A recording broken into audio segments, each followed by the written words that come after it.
kepada tim apa? Fire. Tim Fire dulu udah. Ini udah nyala. Oh, Udah nyala. kepada tim Fire Kami persilahkan 15 menit dimulai dari kata pertama. Kata pertama. Sabar belum. Sabar bentar. Aduh, lupa lagi. Oke. Selamat siang Dewan Juri yang terhormat. Izinkan saya menanyakan satu pertanyaan. Mengapa penyakit jantung menjadi penyakit dengan prevalensi kematian yang paling tinggi di seluruh dunia? Penasaran akan jawabannya? Oleh karena itu kami mempersembahkan Hasnap, deteksi dini penyakit jantung cepat hentikan jari. Baik, selamat siang Bapak Ibu Dewan Juri yang terhormat. Izinkan kami memperkenalkan diri. Kami dari Tim Fire SMA Negeri Lampung 1 Jakarta, dan nama saya Riva Mateo dengan rekan saya Banyu Bening. Pada kesempatan kali ini kami akan mempresentasikan karya tulis kami yang berjudul Hasnap, Pengembangan Deteksi Dini Penyakit dan Pengembangan Deteksi Dini Kerusakan Jantung dengan 3D Micropet termodifikasi ONPS untuk menderita di daerah Jabodetabek. Pertama, apa urgensi yang mendasari penelitian ini? Pertama, fakta bahwa penyakit jantung adalah penyakit dengan kematian yang paling tinggi di seluruh dunia. Dan juga ada 17,9 juta penderita di dunia menurut WHO ataupun World Health Organization. Tak hanya itu, 650.000 orang di Indonesia tiap tahunnya meninggal karena penyakit jantung menurut Kemenkes. Dan 85% diantaranya disebabkan oleh serangan secara mendadak ataupun secara tiba-tiba. Tak hanya itu, tetapi jumlah yang sangat besar ini tidak dibarengi dengan sistem deteksi dini yang mumpuni. Terbukti dari adanya 1.200 EKG ataupun elektrokardiogram di puskesmas. Persebaran yang sangat sedikit jika dibandingkan dengan jumlah penderita penyakit jantung di Indonesia yang mencapai 15 juta jiwa di tahun 2022 menurut Kemenkes. Tak hanya itu, pengeluaran kesehatan di wilayah Jabodetabek juga tergolong sangat kecil, yakni 30.000 sampai 39.000 per bulannya. Hal ini membuat masyarakat kadang enggan untuk mengecekkan dirinya sendiri ke instansi kesehatan terdekat. Mengapa hal itu bisa terjadi? Pertama, karena keterbatasan deteksi yang hanya dapat dilakukan oleh alat medis seperti yang sudah saya sebutkan, contohnya adalah elektrokardiogram ataupun EKG dan juga MRI. Lalu masyarakat awam juga sulit mengenali gejala dini. Kadang kalau misalnya ada gejala sakit jantung yang terjadi, mereka mengira bahwa itu ada gejala asam lambung ataupun gejala masuk angin. Tak hanya itu, alat deteksi yang mahal seperti contohnya MRI dan juga tidak portable dan tidak bisa dibawa kemana-mana alias hanya bisa dicek di instansi kesehatan. Oleh karena itu, kami memiliki solusi yakni Hasnap yang menggabungkan 3 teknologi secara terbarukan. Kami menggunakan mikropet yang dimodifikasi dengan AWNPS. Modifikasi ini akan mengeluarkan reaksi kolorimetri apabila diujikan dengan analit dan reagen. Nah, reaksi kolorimetri ini tidak bisa ditranslasikan atau disimpulkan oleh mata telanjang sehingga membutuhkan aplikasi yang berbasis machine learning untuk mengenali hasil dari kolorimetrinya tersebut sendiri. Berikut adalah tujuan kami terlampir. Selanjutnya, tinjauan pustaka. Yang pertama adalah jantung koroner atau disebut juga infark miokard akut. Infark miokard akut ini adalah permasalahan yang terjadi karena akibat penumpukan lemak ataupun plak pada arteri atau pembuluh vena jantung. Nah, penumpukan ini bisa terjadi karena kekurangan albumin. Albumin adalah salah satu protein transport lemak pada darah. Karena itu dapat terjadi penumpukan. Nah, karena penumpukan lemak ataupun plak ini, tubuh mensinyalkan untuk mengeluarkan biomarker ataupun pertanda bahwa jantung tersebut sudah rusak. Salah satu contoh biomarkernya adalah HFABP, troponin, dan juga myoglobin. Yang ketiga adalah 3D micropet. Kami memiliki desain micropet yang terdiri dari 3 lapisan sebagai berikut. Sedangkan ilustrasi reaksi yang terjadi setelah penambahan reagen adalah perubahan warna seperti pada gambar berikut. Selanjutnya adalah nanopartikel emas. Nanopartikel emas adalah nanopartikel dengan puncak absorbasi 520 sampai 528 nanometer dan mudah berinteraksi dengan biomolekul. Salah satu contohnya adalah albumin dan juga HFABP. Lalu selanjutnya adalah kolorimetri. Kolorimetri adalah reaksi perubahan warna karena adanya segregasi ataupun segregasi warna yang terjadi akibat pemantulan dan penyerapan cahaya. Jadi cahaya yang dipantulkan adalah cahaya yang dapat terlihat oleh mata kita. Contohnya adalah di gambar ini ada glukosa yang memantulkan cahaya merah beta dan albumin yang memantulkan cahaya warna biru kehijauan. Selanjutnya adalah machine learning. Machine learning adalah AI yang dibuat untuk dapat mengklasifikasikan atau mengidentifikasi proses perubahan kolorimetri.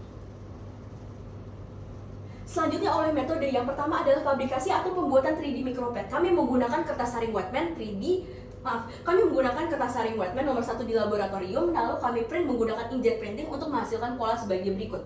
Kemudian kami membuat biosintesis AWNPS dengan menggunakan ekstrak kulit buat 5 sebagai agen pereduksi. Jadi HAUCl4 ataupun asam tetrafluoroaurit akan direduksi menjadi AU dalam bentuk nanopartikel menggunakan kulit buah delima. Selanjutnya adalah pembuatan dataset.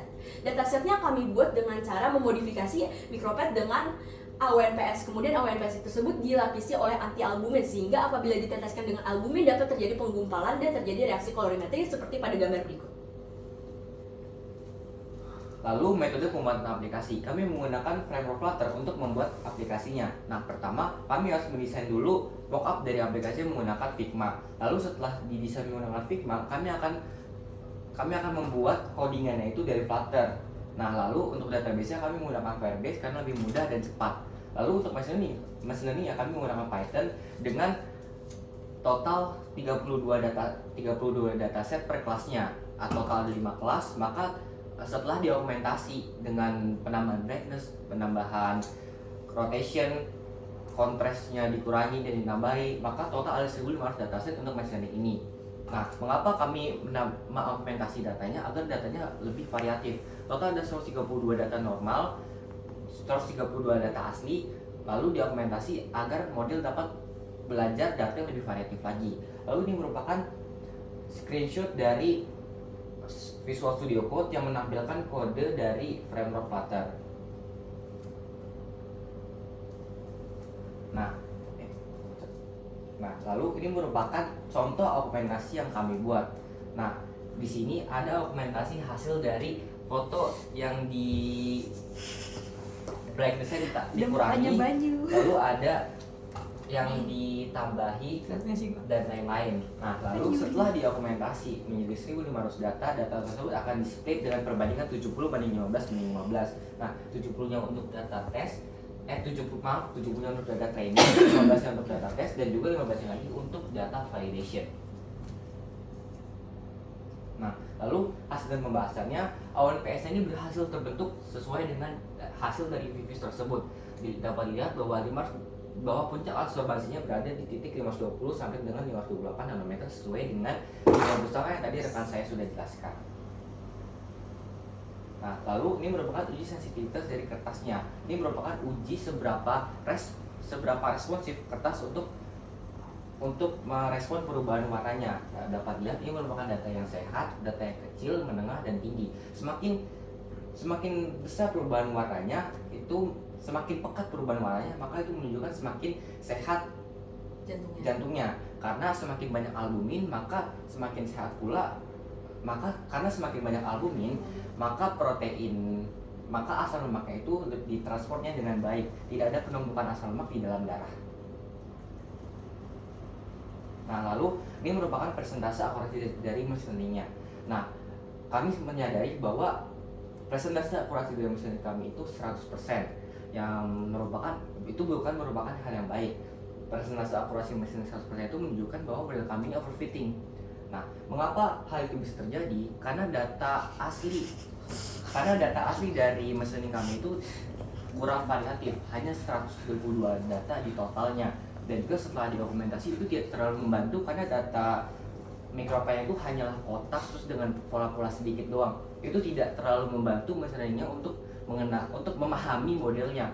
Jadi dengan hasil presentasi 100% ini menunjukkan bahwa model ini itu hafal dengan datasetnya, bukan memahami dengan dataset apa yang seharusnya kami inginkan. Nah, lalu ini juga merupakan hasil precision, recall, dan advance score per kelasnya.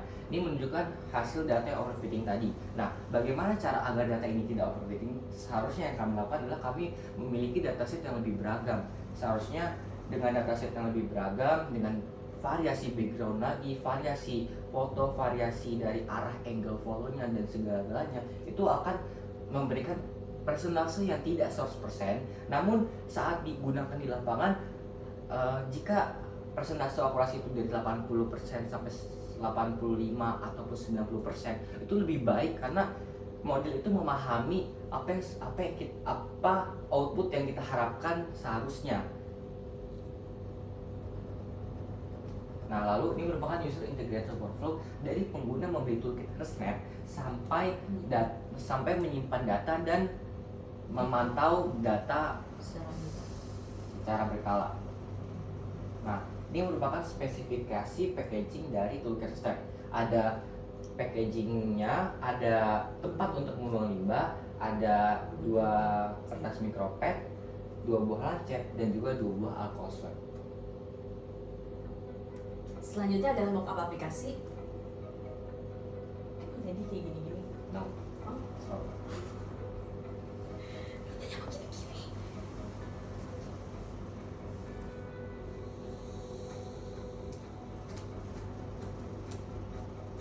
Waktu masih lama. 4 menit di gua. Oh itu biar kita terlatih aja. Bagir banget aja. Coba panggil bagian kesini dong kalau dia udah itu. Bahkan chat gua dibalas. Anjir. Belum bangun ya? Belum Iya, bangun. anjir. Yeay. Belum. Lalu ini merupakan rincian biaya produksi dari kertas dari seluruh sistem step seperti yang terlampir. Gitu. Nah, total dari keseluruhannya itu hanya 5.125 perak. Ini sebelum ditambahkan dengan biaya packaging ya. Kalau ditambahkan dengan biaya packaging itu total ada 6.900 perak. SG. Selanjutnya adalah analisis SWO test. Strength yang pertama atau Panik. strength kami adalah pertama biaya produksi yang rendah. Yang kedua adalah tidak membutuhkan listrik, internet ataupun alat laboratorium dalam pengecekannya. Yang ketiga adalah penggunaan yang mudah dan juga deteksi yang cepat. Lalu akurasi machine learning yang tinggi. Setelah itu kami memiliki aplikasi yang dilengkapi dengan fitur edukasi dan juga fitur komunitas. Tak hanya itu, kami mempunyai weakness ataupun kelemahan, yakni belum memakai sampel biomarker asli. Tak hanya itu, ketergantungan pada kualitas pencahayaan kamera pengguna juga turut menjadi salah satu tantangan. Pengelolaan limbah jarum lancet jika tidak diatasi dengan benar juga dapat menjadi tantangan, tapi tidak akan menjadi suatu tantangan lagi apabila masyarakat sudah diedukasi dengan benar. Setelah itu, kurangnya uji klinis dan uji lapangan juga menjadi salah satu PR untuk kami selesaikan nanti. Selanjutnya ini adalah threats, maaf hurufnya salah. Yang pertama adalah opportunity untuk kami adalah kebutuhan besar untuk alat deteksi dini di Indonesia, karena alat deteksi yang digunakan adalah alat deteksi kalau misalnya sudah terkena serangan jantung, bukan tindak preventif. Lalu yang kedua adalah kerjasama dengan berbagai instansi rumah sakit baik pemerintah maupun swasta. Yang ketiga adalah dapat mempercepat layanan adopsi teknologi untuk layanan primer. Lalu untuk charge-nya adalah persaingan dengan alat diagnostik yang pastinya sudah sangat familiar di masyarakat awam. Lalu ada regulasi yang ketat soal alat kesehatan yang membuat alat kesehatan baru sulit menembus pasaran. Tak hanya itu, banyak juga risiko misdiagnosis pada pengguna awam. Lalu ada juga keterbatasan literasi kesehatan masyarakat yang dapat dicegah melalui edukasi. Selanjutnya adalah SDG kami berfokus kepada 3 SDGs. Yang pertama adalah kesehatan yang baik dan juga kesejahteraan. Dengan HASNEP, kami ingin kesejahteraan untuk semua masyarakat dengan cara mempreventifkan terjadinya serangan jantung. Juga untuk berkurangnya kesenjangan, karena alat yang kini sudah dipakai itu hanya bisa dipakai oleh masyarakat yang sudah penerima BPJS maupun masyarakat yang memang mempunyai akses lebih untuk mengakses kesehatan atau untuk mengakses kesehatan. Dan dua tujuan itu tidak akan dapat dicapai tanpa SDGs ke-17, yakni kemitraan untuk mencapai tujuan. Tentunya untuk mencapai tujuan kami yakni SDG 3 dan SDG 10, kami membutuhkan kemitraan dengan berbagai instansi baik pemerintah maupun swasta. Selanjutnya adalah analisis triangulasi. Kami menggunakan 3 sampel yakni dokter, web developer, dan pengguna.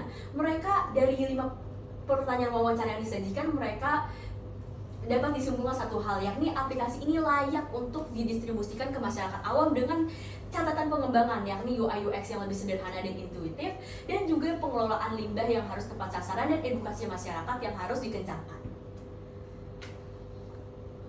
Berikut adalah lampiran wawancara.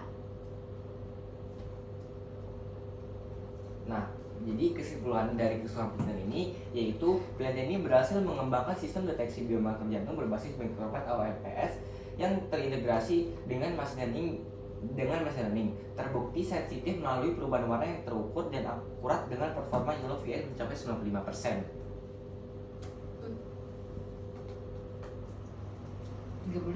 Lalu Untuk saran dan arah pengembangannya yaitu pertama mengoptimalkan model mesin dengan harga yang lebih beragam agar modelnya tidak overfitting lagi. Lalu yang kedua, menggunakan biomarker jantung asli yaitu HFABP ataupun troponin untuk uji klinis yang lebih lanjut, dan juga jika menggunakan HFABP ataupun troponin maka hasilnya juga akan lebih akurat. Lalu yang ketiga, mengembangkan desain mikropet karcis siap pakai dan juga UX yang lebih intuitif. Baik, berikut ada referensi kami. Baik, sekian dari presentasi kami Team Fire pamit undur diri. Pas. Oh shit, Bukan pas ya. banget.